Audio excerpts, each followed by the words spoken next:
Hi, everyone. Welcome to our short session today on patient-oriented research and sharing some new tools, decision aids, focused on patient partners and investigators.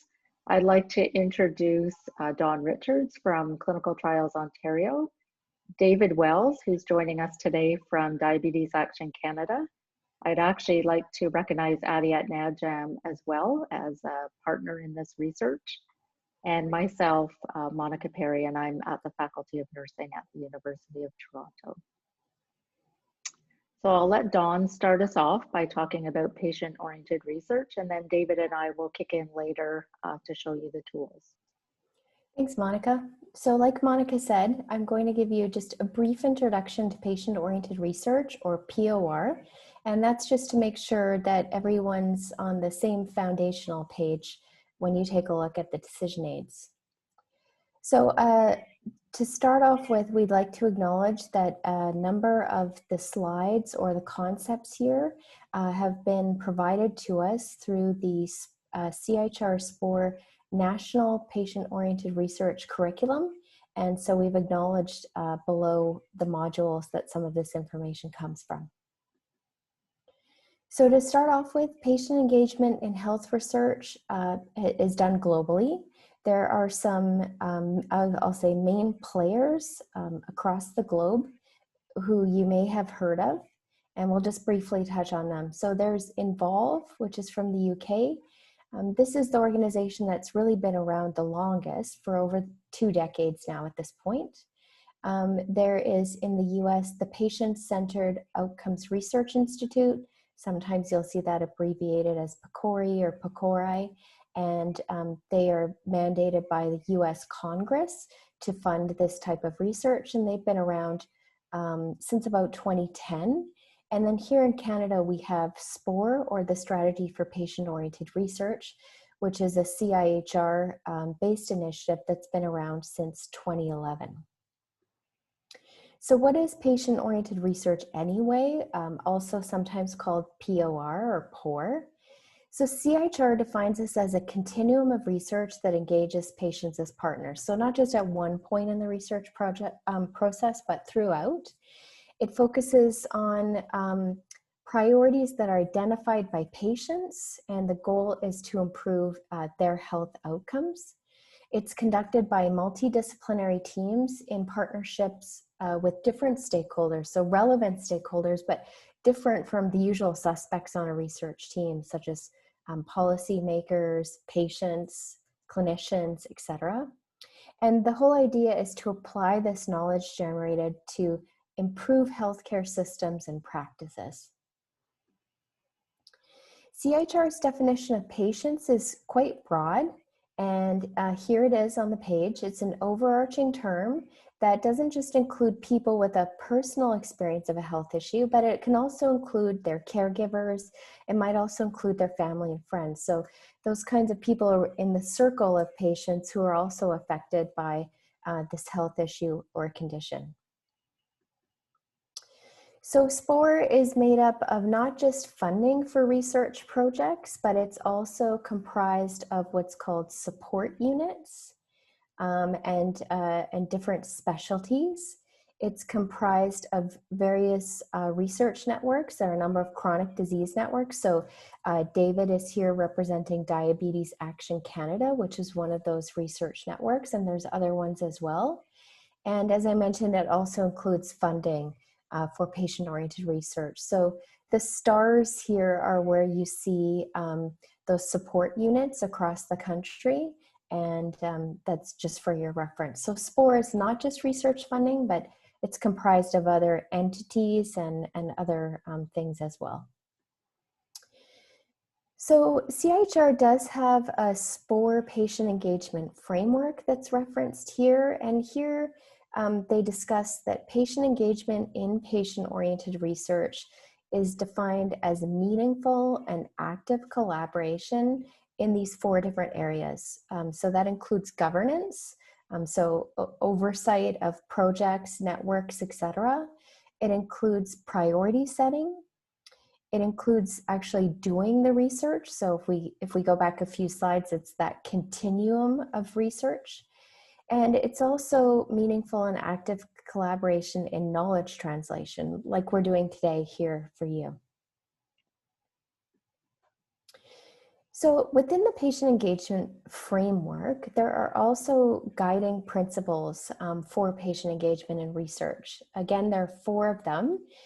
One is inclusiveness. And so that refers to being mindful that, while researchers and clinicians are bringing often their professional work into this, the patients at the table are bringing their lives into this, and their perspective is very different. Their vulnerability at the table is very different. So inclusiveness is one of the guiding principles. Support is another guiding principle, and that's making sure that everyone around the table feels safe to share experiences. It includes cultural competence. So, for example, if there are things specific to certain populations that everyone understands a bit more about those populations than they might otherwise. It includes training and education for the team. And I think we often think, oh, we've got to educate the patients to be part of the team, but I'll be quite honest, that extends to the entire team. So often researchers need training, so do clinicians and others in terms of working with patients.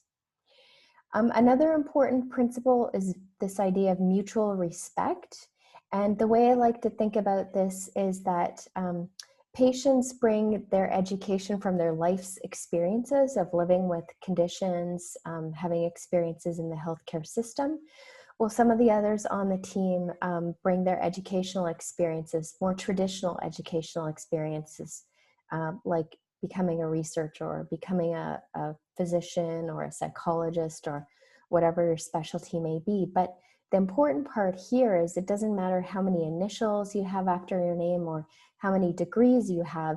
Everyone's bringing something important to the table in terms of expertise and experience, and recognizing that's really important. The last guiding principle here is co-build, and that's really about working together as partners from the beginning. So again, this kind of refers to that research continuum.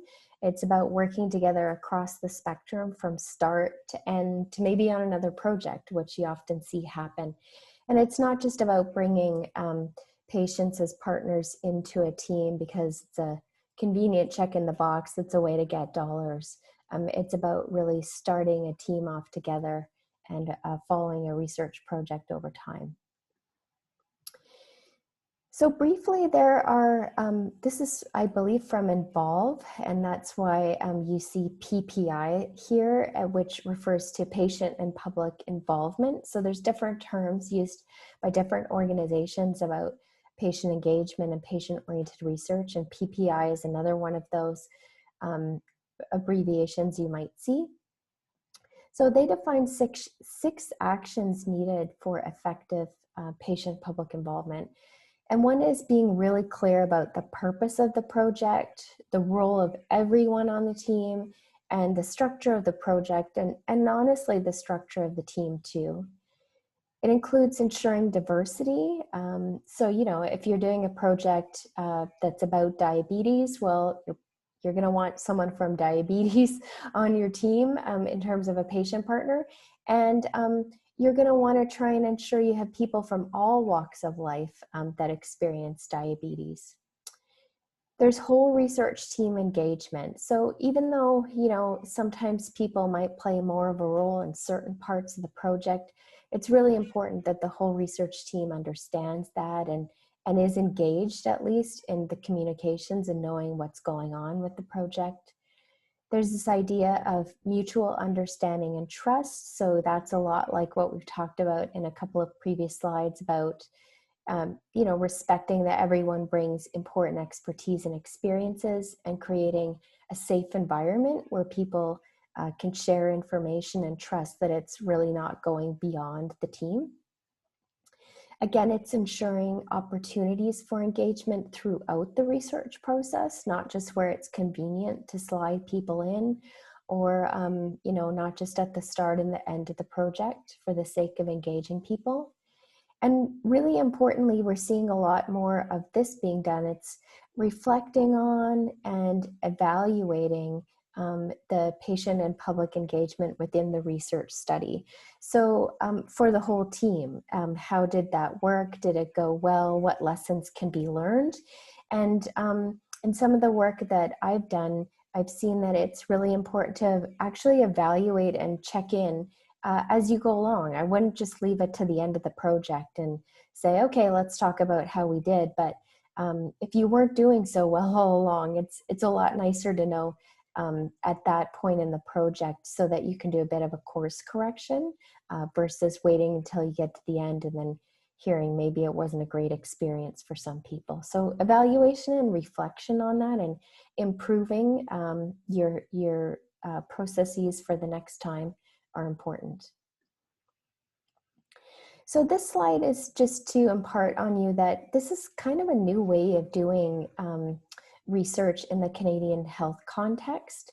So I talked about earlier that, you know, usually in research projects you see researchers and students, but in this type of research we're talking about bringing what's called knowledge users onto the team as well. And so those knowledge users are traditionally people who use what comes out of research, the evidence and knowledge that's gained from research.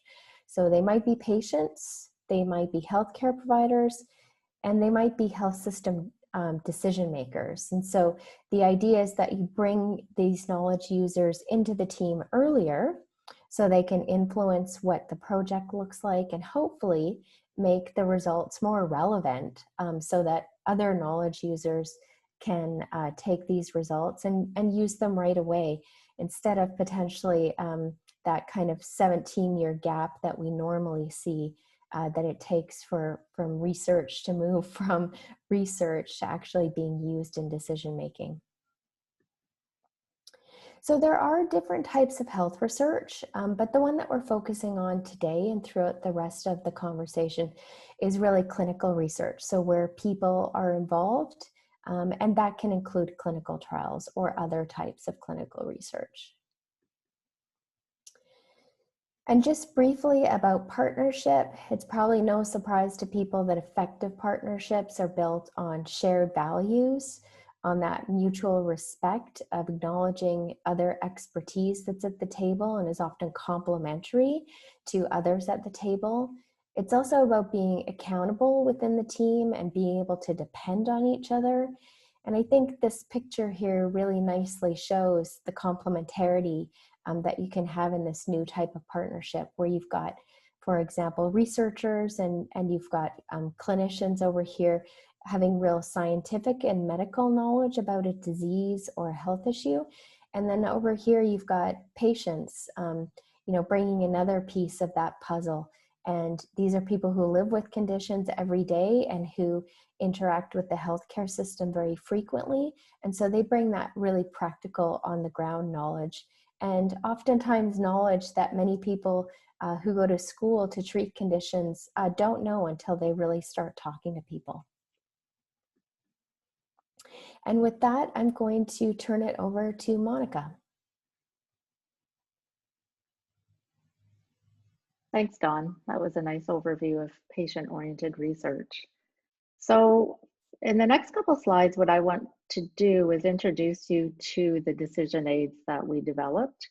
And I'd like to recognize our team listed on this slide. They're members, patient partner members, members from Clinical Trials Ontario, and then some investigators that do clinical trials. And we were funded in 2018 and 19 by the Canadian Institutes of Health Research. So the next few slides, I'll discuss some of that research for you. So our goal was to build capacity for patient engagement and patient-oriented research in clinical trials. We had a second objective, and that was related to really disseminating knowledge about sex and gender. We know that that's not often used in health research, and one of our goals was to embed some of the sex and gender concepts within some of the tools that we made. So this is just a bit of an overview of this one-year funded study we had, and we did partner with Clinical Trials Ontario for this study. And it was a really good fit because they had commissioned a report in 2015, which really aligned with the whole SPORE initiative. And that was to engage sort of patient partner organization, health charities, academic institutions, researchers, in a way to engage patients in research. The second component was to focus on developing tools to actually increase patient partnerships on a research team. So our one-year funded study started in March of 2018, and we had a kickoff with the Clinical Trials Conference. And between March and November, you'll see on the slide, we did a scoping review, and I'll show you briefly the results of that in the next slide. So we worked hard looking at a scoping review to really find what evidence existed on patient engagement or patient-oriented research. So we did a gray literature search, we searched published literature, and we presented our results at a consultation workshop in November of 2018. And it turns out there was a vast amount of information that existed. And, we were really trying to focus on what gaps existed and where we should focus our next energies for the next 6 months. But at the end of the day of the workshop, it turns out that members really wanted us to develop a mechanism or a tool to collate all that information. So a way to collate the information, and also a way to empower patients to participate on research teams. So with those two sort of foci, over the next few months, we came up with developing decision aids. And I'll go into the decision aids in a minute. We'll show you what they look like. But we developed the first prototype of a patient decision aid and an investigator decision aid. And we presented that at a clinical trials workshop, a pre-workshop at the Clinical Trials Conference in 2019. And 88 trainees attended that workshop with patient partners. So along the way, we've received lots of feedback, and we've sort of built on the tools. And we'll show you the tools in a minute so you can see what the prototype looks like right now. So just to go through very quickly the results of the scoping review on the next couple of slides. So this is the result of our published literature search. I'm not going to go through the details, but our patient partners actually informed some of our search terms for our scoping review. They helped us extract data, so they were engaged, as Dawn mentioned, early on and throughout the process. And they actually developed the patient and the patient decision aid. So we had 79 studies. Most of these, not surprising, came from the UK and from the USA. There were only 8 studies out of the 79 that were Canadian. And that's really because the SPORE initiative in Canada is almost in its infancy. We excluded a lot of papers, you can see 832, because the focus was either on how to recruit racialized populations, those hard to recruit populations into studies. So not really patients as partners in research. So there were 79 studies, but there was over 150 websites that we found. So there were a lot of tools that we were able to use and collate into our decision aids. So this is these are the guiding principles Dawn spoke about that underpin our project and which are essential to SPORE.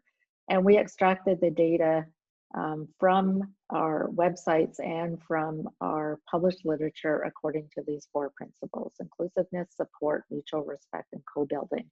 And I'll just go through some of the data that we extracted on the next couple of slides. So in terms of inclusiveness, we found partnership plans, so guiding principles for engaging patients as partners on research teams. And although we partnered with Clinical Trials Ontario, we found that there was not so much information specific to clinical trials. It was more broad in terms of research. And I think you'll find when we show you the tools that they are applicable to any sort of research studies, not just clinical trials. So we also found models for participant engagement in clinical trials. We found research websites that matched patients to research teams. We found case studies and videos from patient partners and researchers or investigators, and we've embedded some of those videos into our decision aids. In terms of support, we did find patient-oriented research workshops. We found planning guides and briefing notes, job description templates for patient partners. We found standardized agendas for meetings, research meetings.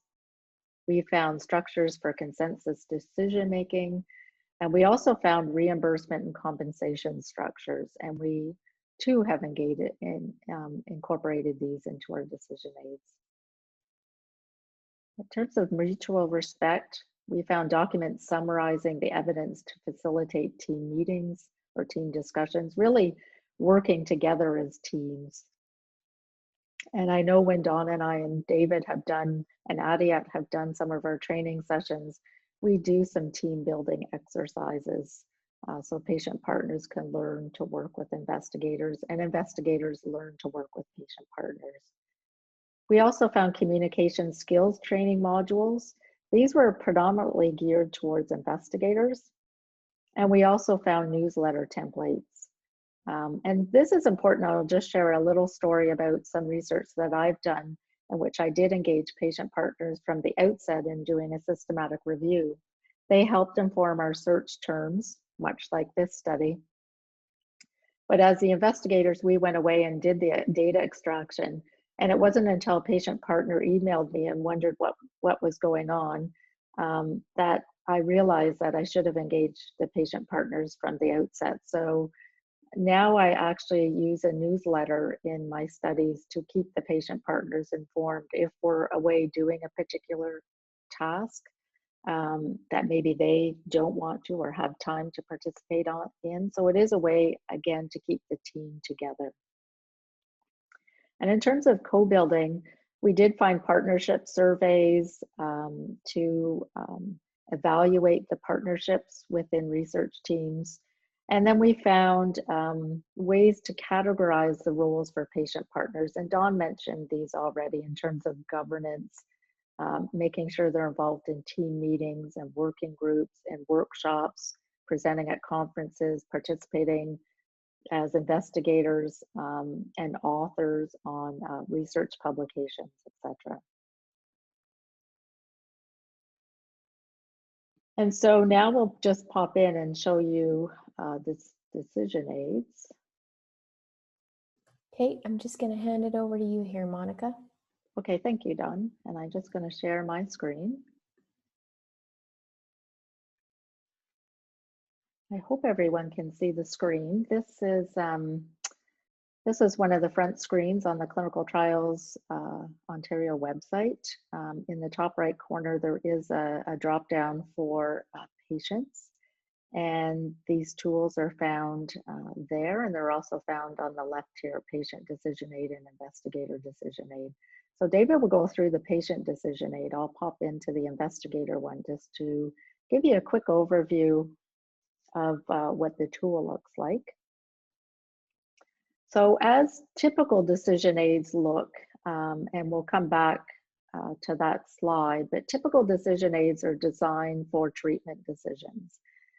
For example, in deciding whether you want to seek treatment for acne, for example. There is a standard process for developing decision aids. We're following the standards at the outset for development of these decision aids.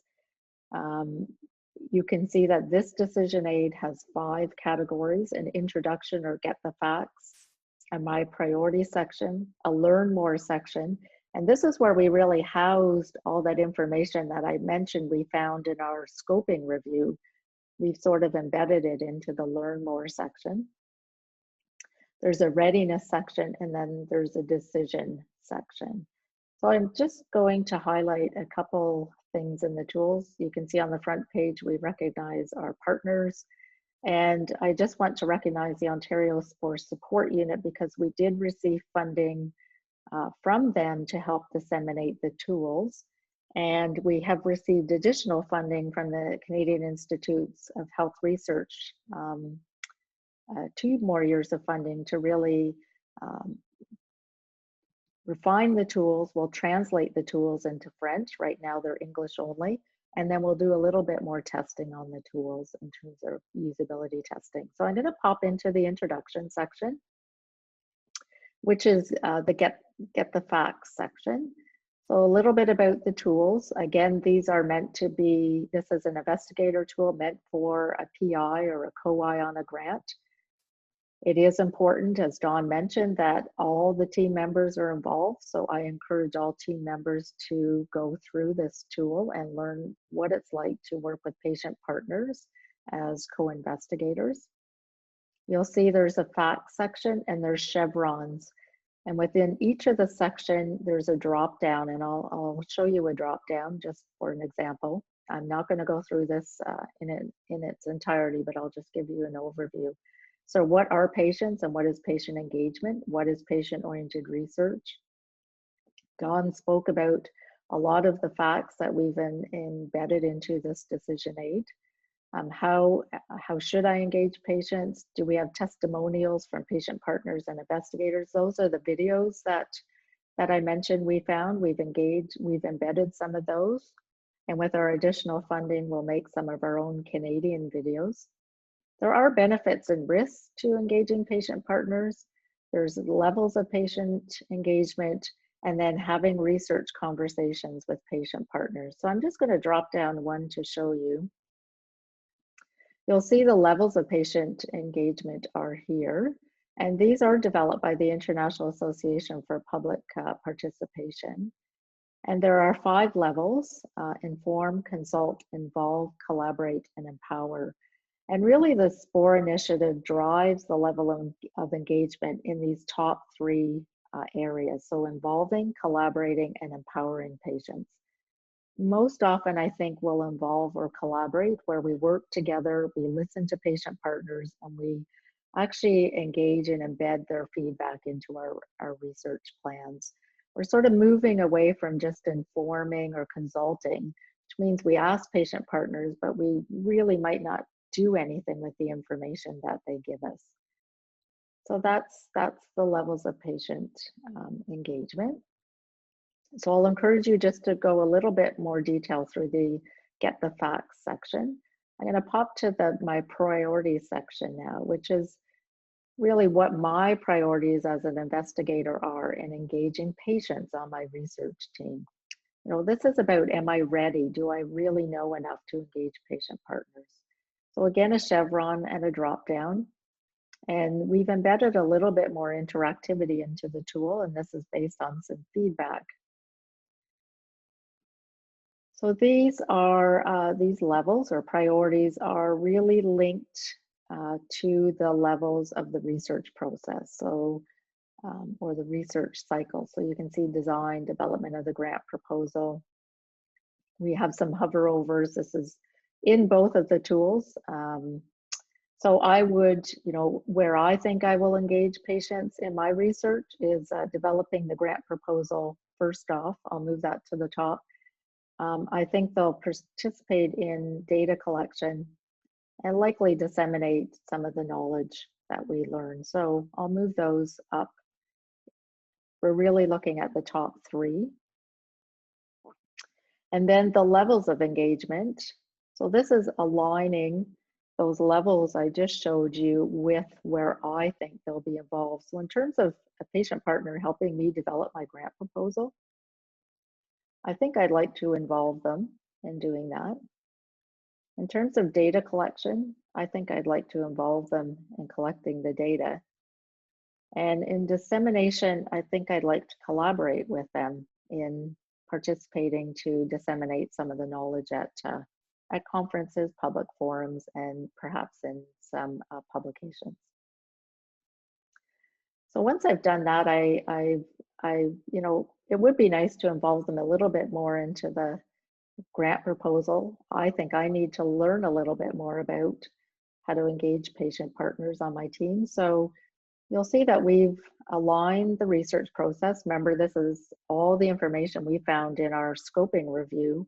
We sort of parceled it into components. And again, these components are aligned with the steps of the research process. And we can toggle through this by clicking on the arrows here, and you can see we toggle through the development of the grant proposal, the designing, and prioritizing. So within each of these categories there's information.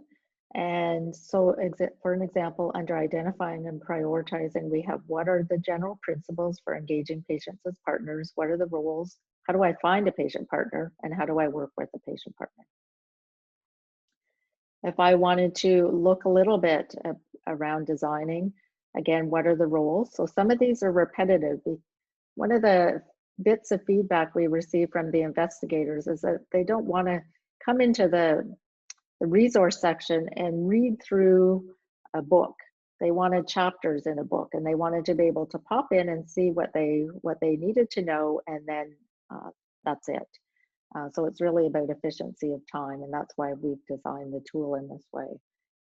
So under design, we have some information about patient-reported outcome measures. Again, how should I engage patient partners in my research, and how to incorporate sex and gender. And I'll just show you that section because it does define sex and gender. Scrolling down a little bit more about the Sager guidelines we've incorporated here. And then quite near the bottom, we've actually put some links into some additional tools that might be helpful for people as they think about engaging sex and gender into the research, or incorporating sex and gender into the research. So developing the grant proposal, a couple things I'd like to show you here is how do I budget? So I mentioned about reimbursement and compensation. This is important as you develop your budgets for your grant proposals. So we have some suggestions here, and these are based on some guidelines that have been developed, and we have references here to those. And communication with patient partners. There's a section, I won't go through all the sections. I'd like to show you this section and communicating with patient partners. We've embedded some forms that might be useful for you. One of the most recent additions, and I won't open it here, but please go in and have a look, is a checklist for submitting a patient-oriented research grant. It is a little bit time consuming when you have a patient as a partner, because patients also have to submit and complete a common CV, and they also have to become familiar with research.net. So we have developed a checklist for both the patients in the patient tool and the investigators in this tool. You can see there's a recruitment template for looking for patient partners. If you are submitting a grant, we've put some templates for letters of support and testimonials from patient partners. There's a privacy form template. There's a terms of reference for steering groups. And coming soon are standardized agendas and newsletter templates. So that just gives you a little idea of what the Learn More section is about. And I'll just show you the My Readiness section. So what the readiness is, after I've thought about my priorities, I've gone through and learned a little bit more, I now have the opportunity to review my priorities. So it populates this section with my choices from the My Priority section. So I thought I would like to have patient partners help me develop the grant proposal, collect data, and disseminate. But now, after I've done a little bit more reading, I'd actually like them to help me design the study, develop the grant proposal, and help me collect data. So I'll realign those a little bit, and then I will review my levels of engagement. And now that I know a little bit more, I think I'd like to actually collaborate with the patient partners across all of these areas. And once I I've thought about that. I can do a readiness quiz, and this is a series of questions with a back-end algorithm that will tell me if I'm really ready to engage a patient partner. Do I know enough information about working with patient partners? So I would just go through and answer the questions, or comments. Patient partners provide valuable insight into what matters most. I agree. They inform the design of my trial. I agree. And so I continue on through the series of questions, and then it will tell me that I am ready to engage a patient partner. And I can pop into the decision here, or I could toggle back to the top and go to my decision, which is the next steps.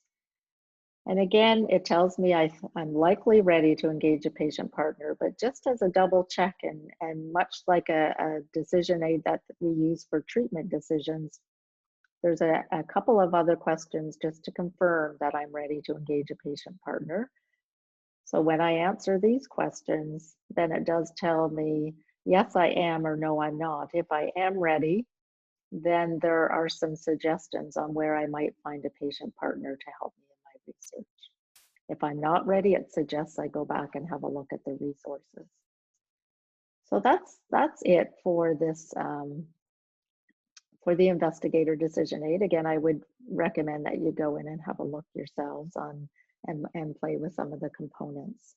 So thanks, Dawn. So David, are you ready to sort of go through the patient decision aid?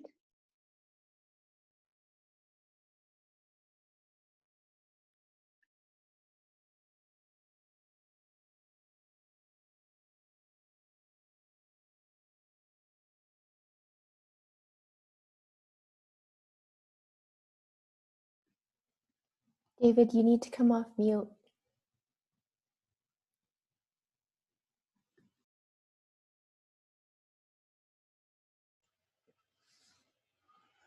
Okay, the structure of the patient decision aid is in parallel with the structure of the investigator's aid that Monica has just described. So it's got the 5 steps to it.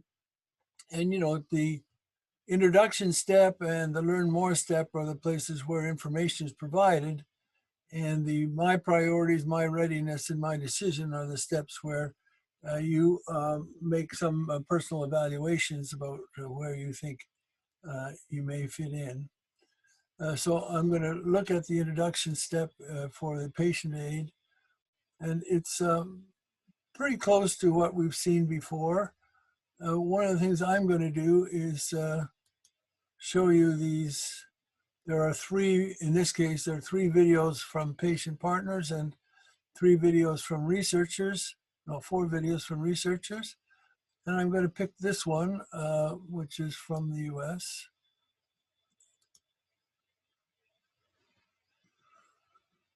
Working with a patient as a partner, a true member of the team, was a unique experience. And I have to tell you, I was a little skeptical at first. Having, written grants and applications and done research before, people always talk about involving stakeholders, but I think a lot of people look at this as sort of checking a box. When we went forward with this study, instead of checking a box, we decided to jump into it feet first. And we found 2 great partners, Dan McCollum and Ralph Conwell, who wanted to do more than just be sort of the rubber stamp. They wanted to be an active member of the team. It required real effort on their part and real understanding on their part. It required me as an investigator to completely rethink the way I approach research. Now, that being said, it was absolutely worth it. It totally changed the way we approach questions. There are many times in our research meetings where the research team, the statistician, the surgeon scientist would go off down really esoteric lanes, things that were really interesting to us, but perhaps were not as meaningful to patients. And then Ralph or Dan would turn around and say, guys, stop, you're way offline here. You need to remember, we're here to help the patients. We want to generate information that's going to help men make good decisions about prostate cancer. And so I think in doing that, we ended up getting results which I think are much more helpful to patients than if we hadn't included them at all.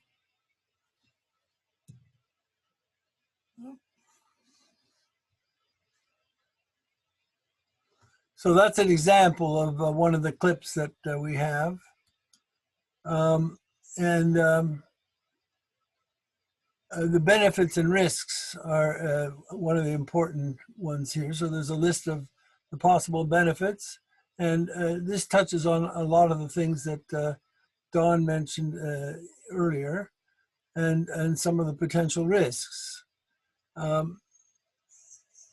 So some of the things that are different, for example, here there's a place where you can go and find a research glossary of terms, because patient partners often don't understand some of the jargon that is used in medical research. And so this gives them some help. So that's the introduction. And then my priorities, you're deciding whether you're ready to participate as a patient. So much like Monica, I'm interested in, for example, analyzing and interpreting data would go up as one of mine. And I think I'm interested in the development of the grant proposal as well, and design. So those would be my top three. And then with the levels of engagement, I'm really interested in collaborating. So I'll do that from the beginning in all three cases. And so that would then be the second step. And then in Learn More, there's quite a different set of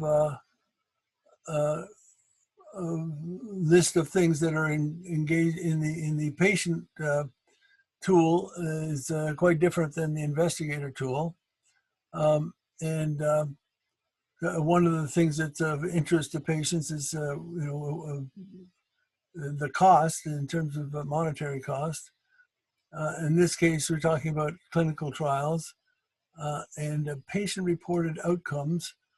And this is really outcomes that people report about their health condition. It's representing the person's view without interpretation from healthcare providers. And it's important to understand and capture health outcomes that are important to patients.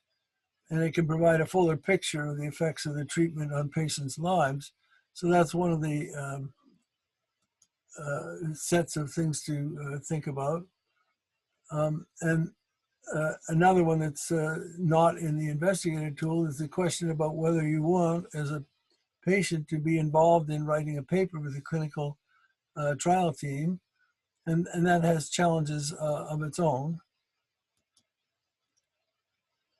And once you have gone through the Learn More, then you come back to comparing whether you want to modify the priorities. So I've left them as they are, and I might review my, so here I may say that in the development of the grant proposal, maybe I'll drop that down to involve instead. And then the readiness quiz, I've put some of my answers in already. So I've got 5s and 4s all the way down. And it then says, yes, I'm likely ready.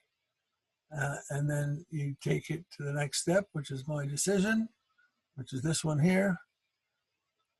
And you then have this set of questions as well. Are you ready to engage? Do you understand where and how you may be engaged? Do you understand when you may be engaged? Are you clear about the potential benefits and risks? Do you have enough information to make a decision? Do you feel sure about engaging? And do you have other questions? And then there is a set of places that we can go for more information as well. So I think that's sort of a quick overview of what's in the patient decision aid, which is somewhat different than the investigator decision aid, but there's a lot of parallels as well. And I'll stop sharing. And we're back. That was helpful, David. Thank you. So I guess just to sum up the presentation, we've provided you with a bit of an overview of patient-oriented research, and David and I have shown you very briefly what the investigator decision aid and patient decision aid looks like. Again, we would encourage you to have a look. We are advocating for sure to have patient engage as partners on research teams. And we, as I mentioned, have funding from CIHR and the Ontario SPORE Support Unit to push our decision aids out and get people to use them, and hopefully encourage you to provide us with some feedback. It is very much an iterative process to making sure the tools work for end users. We will be following up with our funding from the Ontario SPORE Support Unit with some telephone interviews with some key end users to learn a little bit more about their experiences in using the tools. And as I mentioned, with our new funding, we'll be able to translate the tools into French, make them really usable for the end user. You know, if there's more interactivity that needs to be added, we can do that. So make them really work, and then do some testing on the tools, and hopefully have people use them, and have people meaning investigators and patients work smoothly together on research teams to make differences for patients, health-related quality of life, and other sort of patient-reported outcomes. And our last slide is really questions, discussions, which we would encourage you to either call or send an email to us if you have further questions. And we do have a Twitter account, and I would encourage you to follow us if you can. So thank you for your attention for the last 40 minutes or so. Thanks.